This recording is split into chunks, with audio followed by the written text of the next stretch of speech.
ពីដើមឡើយខ្ញុំជាអ្នកលក់បាយទ្រាបហើយដោយមើលឃើញថាបាយទ្រាបទុកអត់បានយូរផងហើយចំណូលនៃការដែលយើងរកចំណូលគ្រួសារក៏បានតិចដែរហើយម្យ៉ាងទៀតការរក្សាតម្លៃនៃអង្គខ្មែរនឹងខ្ញុំផ្ដោតសំខាន់តែម្ដងចង់ឲ្យប្រជាជនទូទាំងពិភពលោកគាត់បានស្គាល់ពីអ្វីទៅដែលជារបស់ខ្មែរបុគ្គលបំណងហើយនឹងគំនិតនោះគឺចូលចិត្តផ្នែកខាងច្នៃប្រឌិត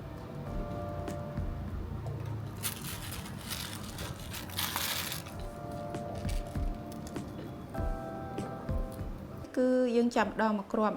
ប់ហើយបើសិនជាយើងអត់ទាន់ថាលាបថ្នាំពីបៃតងទៀតទេគឺយើងនៅតែអាចកែច្នៃបានទេបងអញ្ចឹងបើសិនជាមានការខុសឆ្គងអីបើភ្ញៀវគាត់កំងយើងត្រូវតែជែកមួយភ្ញៀវឲ្យគ្រប់លក្ខខណ្ឌរបស់យើងសិនហើយយើងនៅតែផ្ញើឲ្យភ្ញៀវមើលក៏ដូចជាខ្លួនឯងអញ្ចឹងសរុបអត់កំងគឺនៅយើងអាចថតបានមើលបានអញ្ចឹងលក្ខណៈថាលាបថ្នាំអស់ហើយគឺតើយកដៃដាត់បញ្ចេញគឺជាប់រាប់សិបឆ្នាំអត់ខូចទេព្រោះយើងមានថ្នាំកាពីសាឡាអត់កាពីទឹកអញ្ចឹងគាត់អាចទុក30-40ឆ្នាំនិយាយទៅបើគាត់បកកែថែមមករហូតនឹងអត់មានខូចទៅណាវាជាប់ផេះដូចកញ្ចក់ឲ្យបងទៅបងអត់ដឹងគូដល់គូ2ថ្ងៃបាទត្រេក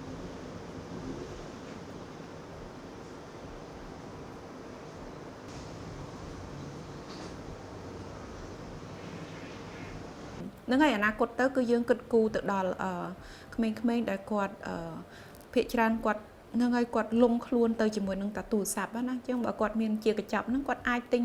មកកញ្ចប់ហ្នឹងទៅគាត់អាចច្នៃប្រឌិតមិនថារូបទូចធំរូបក្បាច់រចនាអីគាត់ចេះតែគូសលេងខ្លួនឯងគាត់យកមកបិទម្ដងមួយនេះជាការកំសាន្តមួយដែលធ្វើបញ្ញាក់គេហៅថាបញ្ញាក់ខួរក្បាលរបស់គាត់ឲ្យគាត់រំលឹកអ្វីដែលគាត់ចង់ធ្វើខ្លួនឯងឲ្យចាប់ផ្ដើមពីចំណុចចាប់ផ្ដើមល្អរបស់គាត់ណា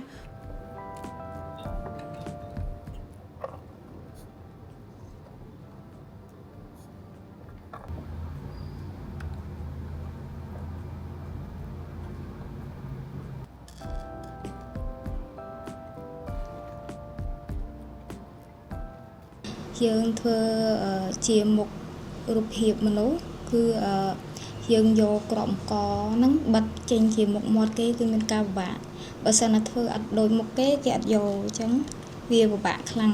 តែយើងនៅតែធ្វើបានដោយសារប្រើសមត្ថភាព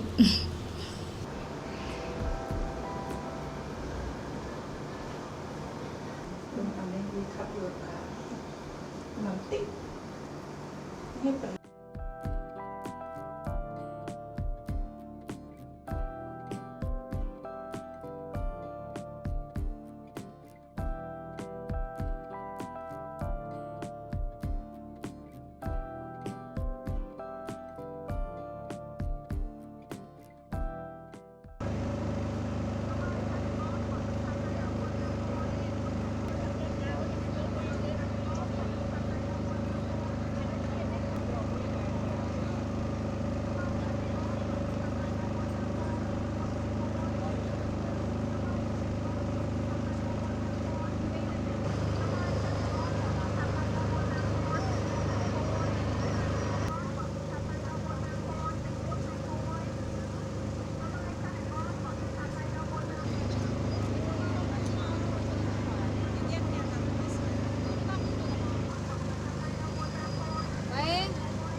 នឹងតើយើងចេះ start ដែរទៅ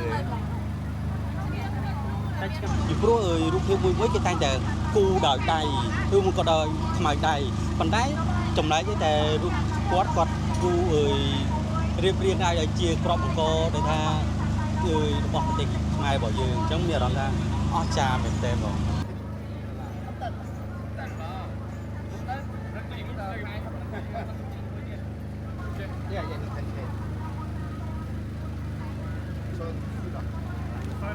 Because in the Korea and other countries, really hard to find this kind of rice art. We never saw. So, and my daughter like an elephant. So I purchased the elephant, the art.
ពីដើមឡើយខ្ញុំជាអ្នកលក់បាយត្រៀបហើយដោយមើលឃើញថាបាយត្រៀបទុកអត់បានយូរផងហើយចំណូលនៃការដែលយើងរកចំណូលគ្រួសារក៏បានតិចដែរហើយម្យ៉ាងទៀតការរក្សា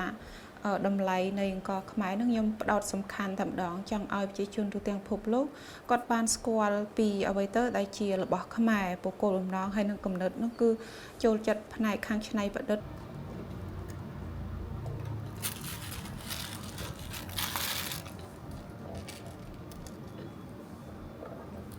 គឺយើងចាំម្ដងមកគ្រាប់ហើយបើសិនជាយើងអត់ទាន់ថាលាបថ្នាំពីបៃតងទៀតទេគឺយើងនៅតែអាចកែច្នៃបានទេបងអញ្ចឹងបើសិនជាមានការខុសឆ្គងអីបើភ្ញៀវគាត់កំងយើងត្រូវតែចែកមួយភ្ញៀវឲ្យគ្រប់លក្ខខណ្ឌរបស់យើងសិនហើយយើងនៅតែផ្ញើឲ្យភ្ញៀវមើលក៏ដូចជាខ្លួនឯងអញ្ចឹងសរុបអត់កំងគឺនៅយើងអាចថតបានមើលបានអញ្ចឹងលក្ខណៈថាលាបថ្នាំអស់ហើយគឺតើតែយកដៃដាប់មិនចេញគឺជាប់រាប់សិបឆ្នាំអត់ខូចទេព្រោះយើងមានថ្នាំកាពីសាឡាត់កាពីទឹកអញ្ចឹងគាត់អាចទុក30-40ឆ្នាំនិយាយទៅបើគាត់បកកែថែមមករហូតនឹងអត់មានខូចទៅណាវាជាប់ផេះដូចកញ្ចក់ឲ្យបងទៅវងអត់ដឹងពុះដល់ពុះ2ថ្ងៃបាទ